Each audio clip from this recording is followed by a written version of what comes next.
to Drop Talks, the podcast where we drop knowledge and insights from the world of influencer marketing. In each episode, we'll interview influencers and marketers to learn about their experiences, strategies, and insights that can help you elevate your game. I'm your host, Kelsey, and I'm thrilled to be your guide on this journey. Alex Moulart is an e-commerce email expert and the founder of Alex Moulart Marketing. He's here with us today sharing his best practices for how e-commerce brands can incorporate user-generated content into their email workflows. Alex, how are you? Great. Thank you so much. I'm really excited to be here. Yeah, excited to have you. So, Alex, why don't you start? Tell us a little bit about yourself and your experience in email marketing. I started in the realm of e-commerce when I was about 20 years old and I was still studying. And um, I first got into contact with email marketing at that stage when I was learning e-commerce and buying courses, launching stores, trying to understand how money is made on the internet, basically. And in early 2022, when I moved to the US, I decided to go all in email marketing and specialize on that. And I've been doing that full time ever since. So that's basically when I founded my agency, and in that time I've learned a lot, both from courses and from experiments that I did with clients, and from seeing lots of things in lots of different accounts. So I'm very happy to help here and give some insights. Yeah, well, I'm excited to take a deeper dive. So let's dive in. So, talking about, email marketing. When should an e-commerce brand really start planning its email marketing? And should they be collecting emails as early as possible, even before launching what they do? Yeah, that's a common problem is when I get a potential client that wants to talk to me and see how they can leverage email because I've seen it work very well for other brands. If they don't have any emails, it's very difficult for me to do anything because I mean it seems logical, but a lot of times this is when they get into these situations they get confused because they think what's the solution? They want fast growth and they want to get results, but it's a list takes time to grow. If there's nothing set up on the back end, no automations, nothing to entertain these people that are going to sign up, it's still good to collect them even before you launch if you can. The important thing is not to confuse that with buying random contact, especially for e-commerce businesses, because that's usually doesn't work and it leads to problems with deliverability. So yeah, it's organically growing your list as soon as possible, having a good offer to collect as many signups as you can, and then later you'll be very happy you did that when you start marketing to them. Hmm. So that kind of addresses how a brand that's getting started, really works. But when you're talking about, established e-commerce hmm brands, how many email flows might they have? The typical ones are there might be 8 flows, and some brands have more. And then I would just say 8 is the base that you want to start with. And then once you have those basic 8, you can either build those out and build splits into them. So for instance, if you have an upsell flow, you can build a split by product category. So if you have a specific product category that is a lot of your revenue, then you can make an upsell just for people who purchase that product category, and then that will speak to them more and will ideally get more conversions. So the second step, once we've built all the flows, would be more to optimize those. But it depends on the brand. I would say around 8 is a good number for an e-commerce brand that wants to cover all the steps of the pre-purchase and post-purchase flows. And when we're talking about a flow, for our listeners who may not understand what that is, what is that? Yeah, there's lots of names. I think it's because there's different platforms and they all use different names. I think it's a branding thing, but basically Klaviyo uses flows. And they're basically the name for automation. So maybe you will use flows. I think Attentive uses sequences and PostScript uses something else. So it's all the same thing, but it's different names for automation. So basically, they're campaigns which are manual emails that you send out for Christmas. You decide we're going to send this out on December 23rd or 24th, whenever we want to send out our Christmas preparation or sale email. And then there's flows which are triggered by things. So you don't manually activate them. They get triggered by someone purchasing or viewing a product or leaving something in their cart, or there's lots of different options. But basically, they're not triggered by human action. They're triggered by or they're not triggered by our action. They're triggered by the customer. That's Interesting, interesting. I'm glad we made that differentiation just for our listeners who may not understand. So, kind of diving, thanks for double clicking on that with me. So, kind of diving back in when we're talking about these flows, what are the first 5 email flows an e-commerce brand should build? Most of them would be on the pre-purchase side. So I usually differentiate between pre-purchase and post-purchase.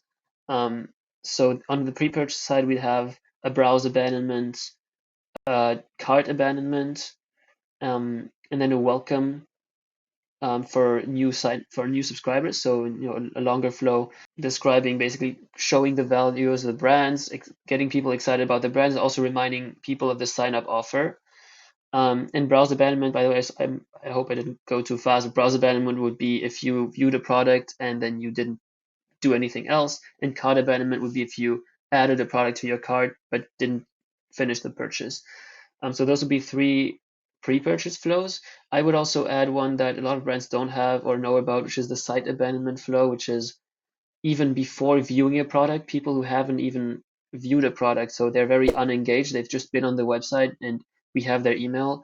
There's an interesting flow that we can make that brings people um, back onto the site. And so the point of that is to make it extremely creative because we don't know a lot about these people. We just know that they haven't been very engaged.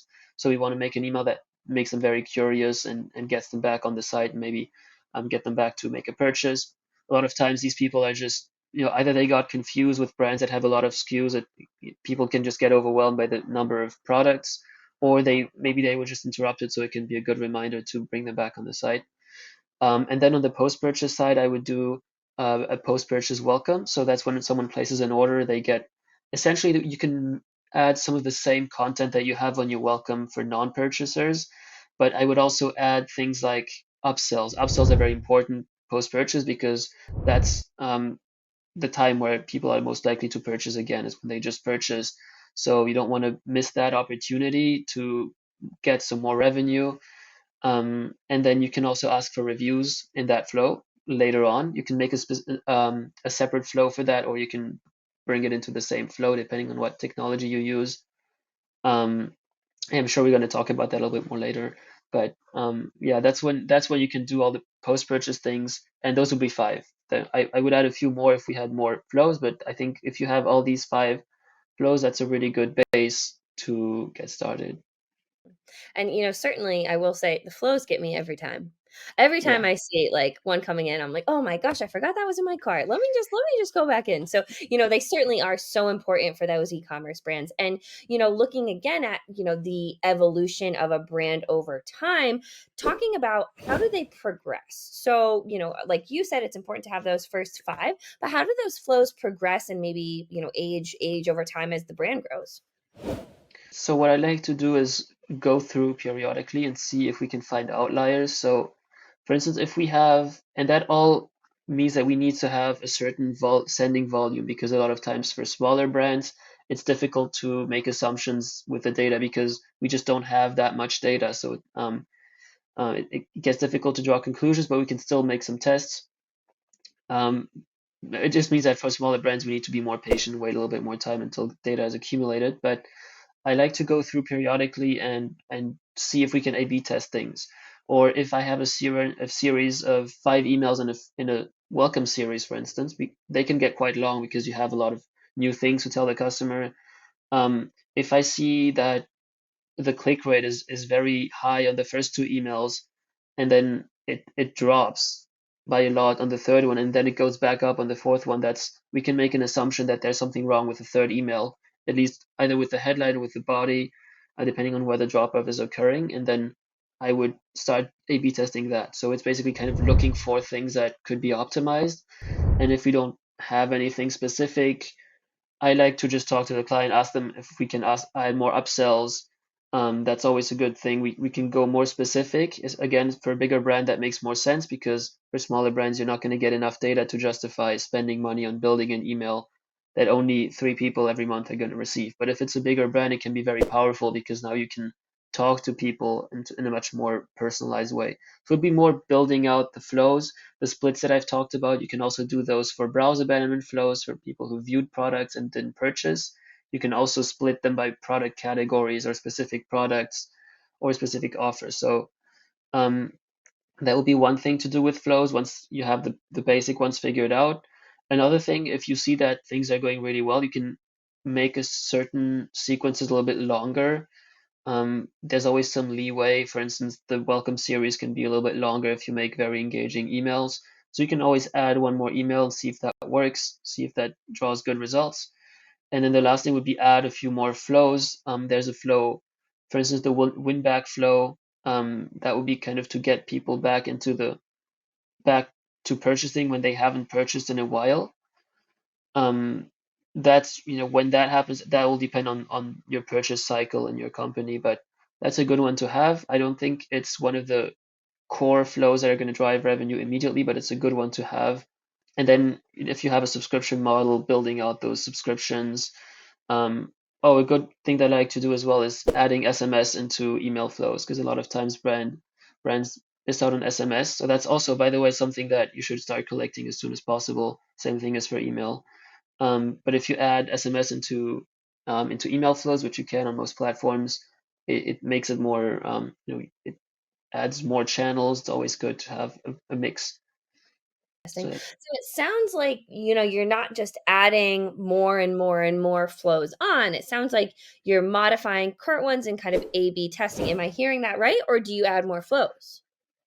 yeah, so I mean, if there's an opportunity, a specific one to the business, I would add more flows. But generally, it's not always about more and more, more, like you said, because customers get annoyed at emails, right? So we want to make sure that they still take value and they enjoy getting those emails. That's the ultimate goal, is to make sure that people like our emails.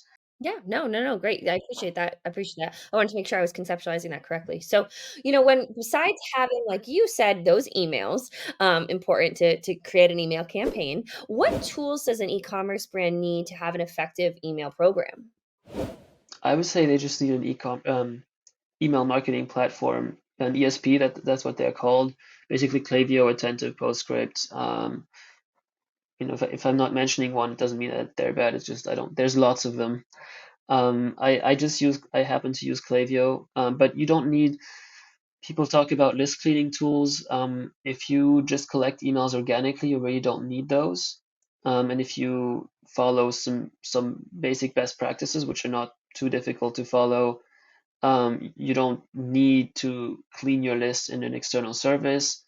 That's only good for cold outreach, or I've had to use them very rarely when I had a client that had a bigger list but hadn't emailed them in ages, and then we sent a quick test on a small batch, and we had a terrible bounce rate. That's just one example. We had a 16% bounce rate or something. I think the benchmark, I don't have the new figure in mind, but it was like the benchmark I think used to be 0.3% or something. So having a 16% is really, really bad. And we didn't know why it was happening, but then having a list cleaning tool helped us get rid of most of the bad ones, and then we were able to engage the rest of the segment. So in very rare cases like that, you will need a list cleaning tool to just clean your list once. But ideally, you want to keep sending regular emails to the list and remove people that constantly don't engage with your emails. You want to remove them from the list so you don't even run into these problems if you keep your list healthy. Mm. And you mentioned Klaviyo. Is that for only newer brands or more established brands? From what I've heard, it's a little bit on the pricier side, so it definitely gives you more tools to do email marketing, and that's why I like it, and that's why I think all the agencies I've worked with have used Klaviyo for their clients whenever they could. That's why I personally recommend Klaviyo for everyone, because it's annoying to make a switch once you've established things and you've built flows. I don't think it's worth the difference in I don't think it's worth the savings, basically, because you get so many more tools and you can segment better and you can um, build flow triggers. I think are more developed than on many other platforms. That being said, I'm not entirely sure. I think Attentive, from what I've seen when I worked with them, had a great user experience as well and great features. So it's not black and white. If for some reason you have Attentive or another platform, like PostScript or one of the others, and you love that one, I think there's no problem. Like they're all good. I just think Klaviyo is a little bit better than most of the others. But yeah, so that for all brands, I think because the plans are always on a sliding scale, so you pay for the amount of people that you send emails to. So even if you're starting out, you're not going to pay as much as a Fortune 500 brands with millions of of subscribers. I appreciate that insight. Well, thank you for sharing that. So, kind of so it sounds like cost may be a challenge to some of the newer brands coming up, but what are some of the challenges that e-commerce marketers have when they're emailing? So we've touched a little bit about on that with not having a list. That's the biggest one, and that's also the most difficult one to solve because unfortunately, the only way to do that is by spending money and getting people to the site and having a really good offer. So that takes a little bit of time and investments. Another common one is deliverability. A lot of brands, I think, are a little bit scared of that scary word, which I totally understand because it feels like the algorithm shuts you down for no reason. And the important thing to understand about that is if you follow certain best practices, if you want, we can just go into them briefly. There's really no risk, especially with e-commerce. Yeah, so basically when you don't do cold outreach, it's very difficult to get um, into problems with deliverability. The only situation I've seen where it can be difficult is if you're selling things like cannabis products or I've talked to brands that sell psychedelic mushrooms in Canada as well, and in places where it's legal, but then the providers don't like it and they flag you as spam. So that's the only reason where you can get big issues in deliverability. But if your product is not in these categories, what you would have to do is just make sure that you send to an engaged segment. So basically, you can create a segment with people that have engaged with your email. So they've either opened them or clicked them in a specific time frame. I would start with 180 days. And if they are in that segment, that means they have done these actions in the last 180 days, in the last 6 months. And that would be for us, it would be an assumption that if they've opened emails, if they've clicked emails, they're likely to engage with emails again and purchase from emails. And if they haven't opened a single email in 6 months, we usually assume that they are not the best person to target with email. Maybe they respond better to another channel. Either way, it's not the best idea to target them because that's where most of the unsubscribes and bounces and spam complaints happen. So you can cut out a decent chunk of those bad metrics by just following an engagement-based segmentation. And that would be the main thing actually. And then the other thing would be to find customers that have been unengaged for if you want to give it a little bit of a margin, maybe for 300 or a year, like 300 days or a year, um, those would be the opposite. People who haven't opened or clicked a single email in a year and they have received at least 10 emails, let's say 5 or 10 emails, just to make sure that you're not kicking out people that just subscribed and haven't even gotten a chance to open an email. That segment is the one that you can remove periodically because they haven't, basically if they haven't opened a single email in a year, we can assume if we've been sending regular emails, we can assume that they are not interested. And those would be really the two main things you have to do to be compliant. We rarely have any issues with deliverability. It's usually just minor upticks in deliverability where we can see, oh, there's some more bounces on that campaign. Let's see what we can change here. But it's very small, and I think the bigger challenge is to get a good click rate and to make emails that are actually engaging and very interesting for the customers. I think that's where the focus should be. That's really interesting insight. I appreciate you sharing that. Is there anything Yeah, else you want yeah. to say? Um, on the emails themselves, I think over information is the next biggest challenge after that is what a lot of brands do is they feel like they have to give customers more information to make them more likely to purchase, and that's not usually how it works because more information can make the user confused because an email is just not as good a medium as a website or a product page to display a lot of information. It's not very interactive because it's mostly images and you can use GIFs, but it's limited in the interactions you can have. You can't display it as much, and it's also limited in the way it behaves on mobile devices versus desktop devices.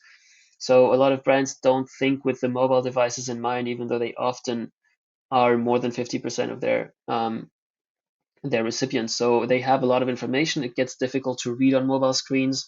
It wraps in a weird way sometimes. The different elements break in a weird way, and so it just confuses the user. They're not really sure what to look at, and that the natural reaction when we encounter something like that that's confusing is to just click it away. If it's not very important, you just close it or delete the email, or you don't react to it. So it's very important to make emails very simple, and of course there can be good newsletters. It's all about the format, but um, if you have an email with lots of images and graphic elements, it's good to keep the text to minimum and make it very clear. And on the other side, you'd have to have really good calls to action and place them very clearly to make it very clear what the user is supposed to do. Basically, that's what it's about. And then keep in mind that once the user clicks on that call to action, they will be taken to a page where they will have all the information, right? So we're not taking information away from them. We're just making them want to click more. And on that note, actually, sometimes it's interesting to purposely take away information to make it more mysterious and make the user want to click, and then we get more clicks to the website. That's a little thing you can play around with. It's a balance. Um, yeah, it's a That's balance between.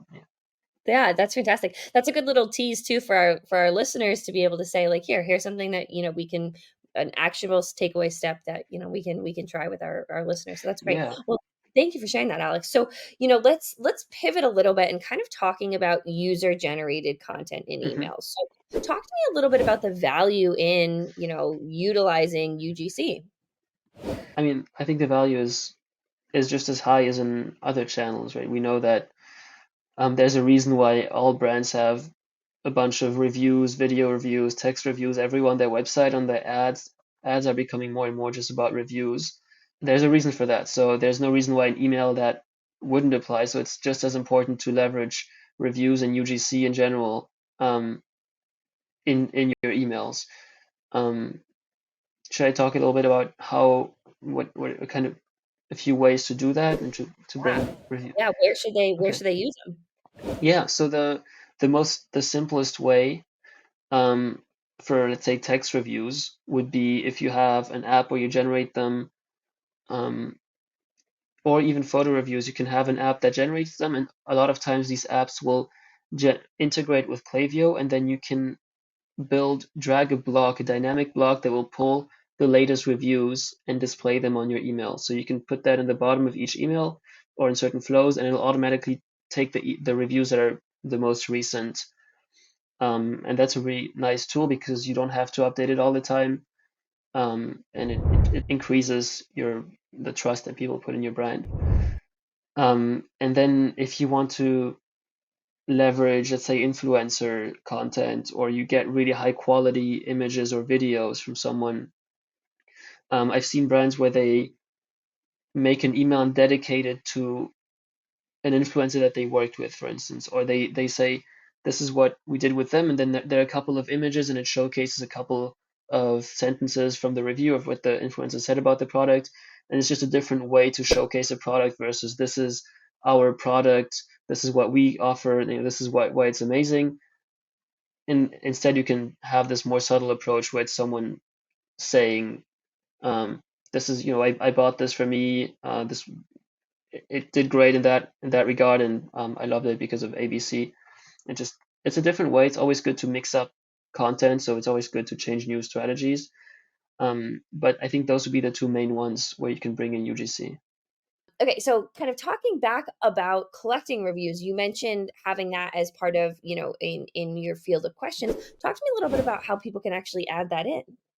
Yeah, that's a great way to use email too. Is email is about building a relationship with the customer. So it's not just about sales, sales, sales. You also want to make them laugh, make them interested. You can share lots of different content with email. And the more interesting you make it to the user, the more they will engage. And collecting reviews and collecting even customer data in many other ways than just reviews, but reviews are a big part of it, is a very important thing, a great thing that you can do with email. And I think email is probably the best channel to do that because it's a way to reach a customer after they placed an order without spending money. Um, and you can generate flows in what certain apps do now. And a lot of apps do that, and it's very interesting. And Klaviyo is just rolled out a feature where they also let you collect reviews, is instead of just saying, hey, you just placed an order, why don't you go to our website and look for the product that you purchased and then look for the review section and then click a button and write a huge text. Um, you can show them the product that they purchased, and then you can show them a little star rating from 1 to 5, and then they can click it. And the star rating is actually just an image with a link to it. But what happens if they get taken to a single page that's for the product that they purchased? It's already it's all laid out. There's no distractions. There's no other products, no videos. It's just, and what some apps make it very easy. Some apps make it less easy. But the ones that make it the easiest are basically, it's a small text field that's optional. And then if you don't want to write a ton of text, you can just click fields. So you click, in terms of how was the shipping time, how was customer service, how is the product, how satisfied are you with the product, all kinds of questions that you want to ask, and then you can collect data on and you can use in your review. All these fields are super easy and kind of playful almost for the users to use, because then they can click on these little buttons, and it's so much less mental effort to do that than to write an actual review. Um, and so that's one thing that I'm playing around with a lot right now. It's very interesting. So if you want to collect reviews, I think a lot of people overestimate how lazy we as consumers can be, and I know I'm include myself in that. It's very difficult to convince me to leave a review, even though I know it's important for businesses. And sometimes I think I should really leave a review because I love this product, and I just don't, because I keep forgetting or procrastinating, and it just disappears. But if you make it super easy for the consumer to leave that review, um, you're gonna see more reviews. So that's yeah, just play around with that if you can. Look at some apps, see what works. So, kind of talking about UGC again, would one of the best examples kind of be pulling in those great pieces of, images or reviews or things like that? Or is there another great example that you can think of how to best use UGC in emails? It's good to kind of put them similarly to a landing page, just putting them at key junctions in the decision making process. So you can place reviews right below a CTA, a call to action, sorry, or at any point where you think the customer will need a little bit of reinforcement, to make the decision.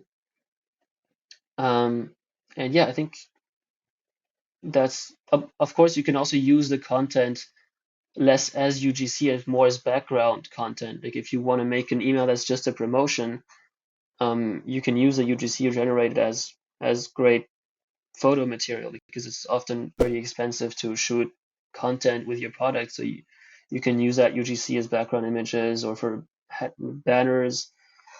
I mean, it's great. You can use that content for lots of things, right? So Yeah, yeah.